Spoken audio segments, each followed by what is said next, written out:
Judul karya Kepalsuan Cinta, bab 27, penulis Neng Neng. Waktu menunjukkan pukul 8 malam saat kami tiba di rumah. Tadi Mas Arga sudah diperbolehkan pulang dari rumah sakit.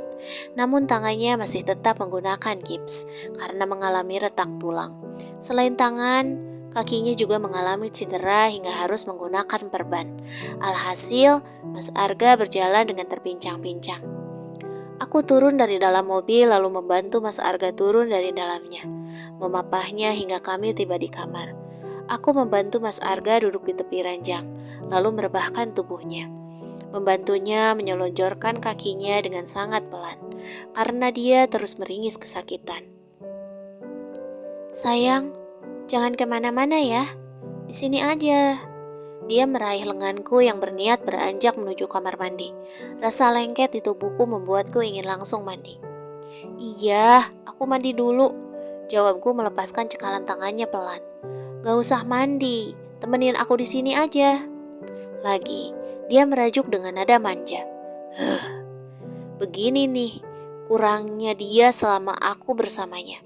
Kalau sakit, pria ini seringkali menunjukkan sikap manjanya. Mungkin dia lupa jika sebelumnya dia sering bersikap tegas, datar, juga dingin. Tapi, duduk sini. Dia menepuk kasur di sebelahnya, memaksaku untuk tetap duduk di sampingnya. "Sebentar, paling tidak aku akan mengambilkan makanan agar Mas bisa minum obat." Aku memaksa melepaskan cekalan tangannya, menatapnya dengan tatapan memaksa, hingga dia tak mampu menolak. "Baiklah, jangan lama," ucapnya melepaskan cekalan tangannya dengan kecewa. Aku tidak peduli, toh ini juga untuk kebaikannya. Aku berjalan menuju dapur, lalu mengambil beberapa makanan untuknya. Setelahnya aku kembali masuk ke dalam kamar. Kulihat dia sudah memejamkan matanya.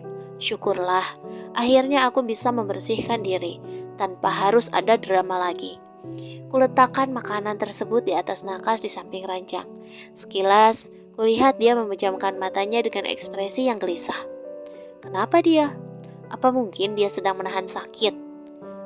Aku tidak peduli. Yang paling penting sekarang adalah aku harus mandi terlebih dahulu. Aku masuk ke dalam kamar mandi setelah meraih baju tidurku dari dalam lemari dengan mengendap-endap agar tidak menimbulkan suara yang membuatnya terbangun. Aku menghabiskan sekitar lebih dari setengah jam untuk ritual mandiku. Rasanya seharian ini begitu melelahkan bagiku. Mandi dan berendam menggunakan air hangat membuat tubuhku kembali terasa segar. Kriet. Pintu kamar mandi aku buka dengan perlahan. Setelah aku menyelesaikan acara mandiku, sebisa mungkin aku membuka pintu dengan tidak menimbulkan suara agar dia tidak terbangun. Namun, percuma saja. Kalau pintu terbuka sepenuhnya, aku melihatnya sedang menyandarkan kepalanya di ujung ranjang dengan mengotak-atik sebuah ponsel. "Tunggu, itu ponselku." Matilah aku. Aku belum sempat menghapus pesan dari Arka tadi. Panik, aku berjalan cepat menuju tempatnya berada. "Mas," kurebut ponselku dari tangannya. "Kenapa?" Dia menatapku datar. Terlihat dia tidak kaget sama sekali.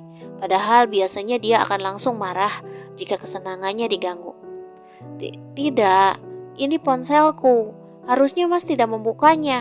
Ini privasiku," ocehku sambil melihat ponselku kembali. Terlihat ponselku masih terkunci. Mungkin dia tidak bisa membuka pola yang aku pasang di ponselku. "Kenapa? Apa antara suami dan istri itu juga harus ada privasi?"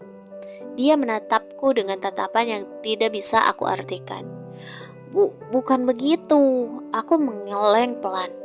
Dalam hati bertanya-tanya, apa dia sudah membuka ponselku? Apa dia membaca pesan Arka? Bagaimana ini? "Mas sudah minum obat?" Aku duduk di sampingnya, mencoba mengalihkan perhatiannya dengan pura-pura peduli padanya. "Belum." Dia menggeleng, tatapannya masih sedingin tadi. "Loh, kenapa?" "Tapi sudah makan kan?" tanyaku. Lalu pandanganku beralih pada piring yang masih dengan makanan yang utuh belum tersentuh. "Belum." Dia kembali menggeleng. Kok belum? Ini makanannya ada di sini. Gemas, aku menatapnya intens. Kenapa sih? Apa-apa harus selalu aku? Kamu gak suapin aku, ucapnya lagi. Masih dengan nada yang sama. Loh, kok suapin sih? Kan biasa juga makan sendiri. Aku berdecak sebal. Kenapa sih? Dia berubah jadi bayi manja begini? Kamu gak lihat ini, Ra? Dia menunjuk tangannya dengan wajahnya.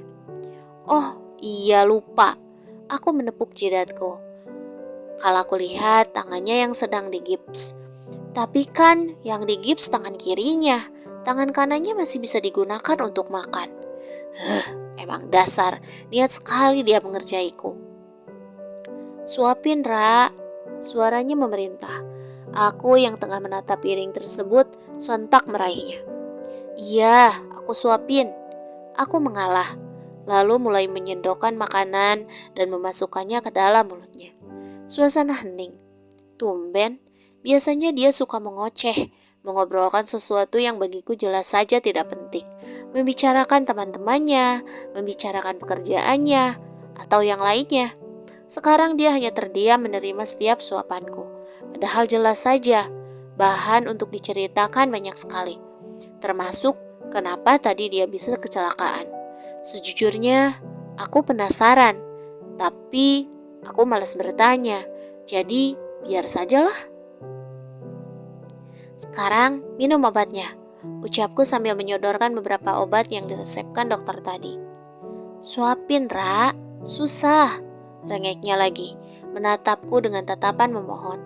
Ya salam, kemana sikap galak dan beringasnya pria ini? Kenapa sekarang dia berubah jadi bayi gini sih? Terpaksa, akhirnya aku menyuapinya minum obat. Ra, dia memegang tanganku kala aku sudah selesai menyuapinya minum obat. Kenapa, Mas? Tanyaku gemas. Meskipun bumi ini sudah tidak bulat lagi, cintaku padamu masih tetap sama, Ra. Ucapnya terdengar tulus dan tiba-tiba. Aku mengerutkan keningku bingung. Tapi tak urung. Aku tetap mengangguk, memaksakan diri untuk tetap tersenyum. Maaf, Mas, tapi bagiku cinta tidak pernah senaif itu. Hatiku berbisik. Aku sayang kamu, Ra. Dia memelukku erat dengan sebelah tangan kanannya. Aku mematung tanpa membalasnya. Kurasakan tubuhnya bergetar entah kenapa. Sini, tidur di sini. Peluk aku, Ra.